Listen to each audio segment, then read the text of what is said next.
রাস্তায় ব্যয় করবে, আল্লাহ রাস্তায় খরচ করবে, দিনেও ব্যয় করবে, রাতেও ব্যয় করবে, গোপনেও ব্যয় করবে, প্রকাশ্যেও ব্যয় করবে। আজকের বিশেষ অতিথি আমার ভাইজানের নাম হলো কি নাম?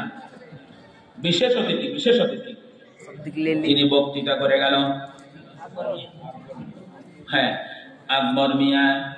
আমার আকবর মিয়া ভাইয়ের উপরে আমি সন্তুষ্ট হয়েছি, কিন্তু একটু বেজারও হয়েছি।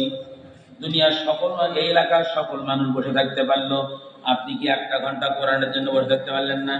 আপনাকে বসে থাকলে একটু সাইজ করে টাকাটা নিতাম। যারা চালু হয়ে গেছে এই লোকগুলা, হুজুর যেন শেষ পর্যন্ত থাকলে ধরবে, ওই জন্য আগে আগে চলে যায়। বলেন তো, টাকা দিলে কি হুজুরের পকেটে যায় না আল্লাহর কাছে যায়? যেরকম কার কাছে যায়?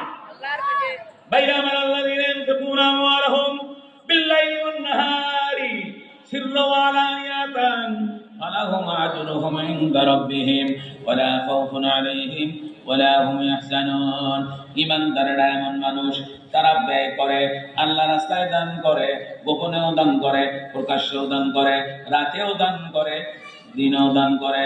এই সমস্ত ব্যক্তিদের কোনো ভয় নাই, কোনো চিন্তা নাই।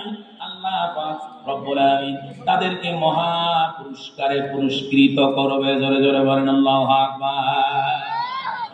ঈমানদারের আর একটা গুণ আল্লাহ নিজেই বলছেন, ঈমানদাররা সূরা তাওবা 111 নম্বর আয়াতে আল্লাহ পাক বলছেন, ইন্নাল্লাহা আশতারা মিনাল মুমিনিনা